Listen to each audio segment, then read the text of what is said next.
Well, I want to talk to you today about racial discrimination. It's an interesting subject in the 1950s. I'm an old geezer now. I remember as a kid in the 1960s, racial prejudice was fairly common. But over the years, over the decades, as a whole new generation have grown up, we've seen children grow up in classrooms with black people, yellow people, brown people, so on and so forth. And so the great divide is not anywhere near as bad as it used to be. In fact, I would argue that up until about 7 or 8 years ago, it hadn't disappeared entirely, because that's not possible. Prejudice and discrimination isn't possible to wipe out 100%, but it was getting there. It was pretty well getting there as far as most people were concerned. Now, I'm worried that it's coming back. Racial discrimination is coming back, and it's coming back via our own institutions. I thought this sort of racial discrimination game was pretty well dead and buried, and there's legislation that actually prevents it happening, certainly in an overt way. But we see the BBC, one of our great national institutions, advertising for interns from ethnic minorities only. Ethnic minorities only. Well, that's racial discrimination. You can't wrap it up. You can't hide it. That's racial discrimination. And the BBC, yet again, when our wonderful, glorious lady footballers won the World Championship, isn't that absolutely marvellous? They would criticise it because there weren't enough black girls in the side. Like that matters. Like the skin colour matters. In a meritocracy, and no more meritocracy than your national sports side, is there? If you're good enough, you get in. Nobody really cares what colour you are. We had Barclays Bank a couple of years ago, some sort of Black Month, or it was, or Black Week or something like that, parading their black staff. They were parading their black staff. Oh, you know, this is Doreen from Oldham, and she's black. And this is Jenny from Luton, and she's black, and a supervisor. No. Do you mean black people can make supervisor or manager? Gosh, do you see where the racial prejudice is in all this? Just by the very nature, it's an exclamation mark, isn't it? Oh my goodness me. Now, it's patronising. It's disgusting, and it's absurd. And we now see the Royal Air Force putting senior officers under pressure to recruit on the basis of skin colour. It doesn't surprise me. I had a friend of mine who was Cambridge University graduate, played rugby for her university, and her ambition was to go in the army. She went in the army. She was working class and black. In fact, her line ancestry was Matabele, so she was very black. Working class, got into the army with her degree, and got to the rank of captain. And I lost touch for a bit, and I spoke to her more recently, and she'd left the army and she was in the city and doing very well. I said, well, that's disappointing, because you were very keen on a military career. She said, I couldn't have a military career. I was female, black and working class. I was the army poster girl. They wouldn't let me doing any soldiering or officer. They wouldn't let me do that because I ticked so many boxes. That's all they wanted to use me for. And she left. And I can well understand that. I can well believe that. Discrimination in colour on the basis of the colour of your skin is inherently absurd and wrong. It doesn't matter whether it's done with good intentions or not. It's just plain wrong.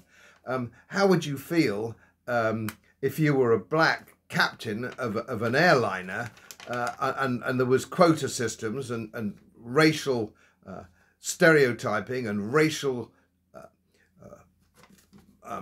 recruitment and all the rest of it, your passengers in the back were wondering whether you were the captain of the airliner because you were a good pilot, an experienced pilot, and done all your exams, or you were filling some sort of quota. It's patronising, it's wrong, and it's absurd, and it does nobody any favours. We have to have a meritocracy. And racial prejudice, you know, is not always white on black. It can be black on white, or yellow on black, or yellow and white. It's all sorts of mixtures, and I've been all over the world, and I've seen different sorts of racial prejudice, and there isn't very much you can do about it if people are stupid, ignorant and bigoted. There's not much you can do, really. But a meritocracy is the ideal thing, without any doubt at all. Think about it, will you? Think about it. I'm fed up with it. I'm fed up with watching commercials on TV trying to portray that almost 100% now of families portrayed on British television in commercials are portrayed as mixed marriages. Now, there are only about 3% in Great Britain of mixed marriages. Now, that's neither good nor bad or indifferent. It's none of my business. But the point I'm making is they must be selecting the actors on the basis of racial backgrounds and skin colour, which is why all the males are black and all the females are white in commercials, or nearly, it was about 90%. And you'll know that, you'll have seen that. That's not right. That isn't right. It's not reflecting society in Britain as it actually is, and that does nobody any favours. Think about these things, will you? And let's get away from racial discrimination and stirring up hatred between people of different skin colours. Black Lives Matter. Well, you know, Black Lives Matter is a political organisation. Of course, Black Lives Matter. White Lives Matter. Yellow Lives Matter. Brown Lives Matter. What is it so special about Black Lives mattering any more than anybody else or any less than anybody else? It's absurd. Why is the Black Police Association a Black Police Association? What if there was a White Policemen's Association? I wonder how that would go down. Why do you need these things? It's there to divide us. We mustn't be divided. Let's all work as one in a meritocracy with respect for each other. And let's get rid of this patronising business, whether it's race, whether it's colour of your skin, whether it's gender. It's embarrassingly stupid. And the sooner we see the back of it, it's got to start with the institutions. The institutions are bringing back racial prejudice and, ironically, usually politicised white middle class. Well, greetings to you. As you know, social media was a wonderful invention so that we could all communicate with each other and share our views, and share views that aren't necessarily in line with the establishment, the global establishment, which is run mainly by banks and big pharma.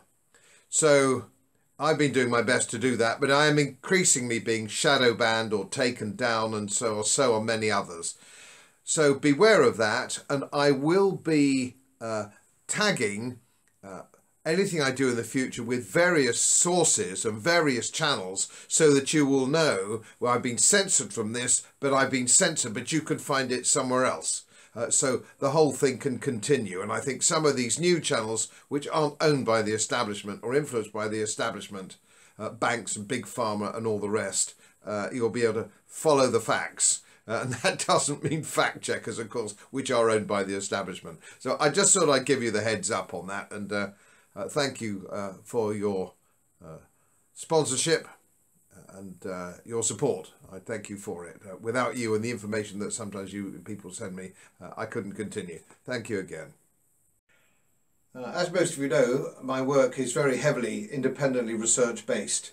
And I get my information from all over the world. It would help if you press the subscribe button and the little bell next to it, because the more subscribers I have, the more likely it is that international independent research institutes will share their material with me.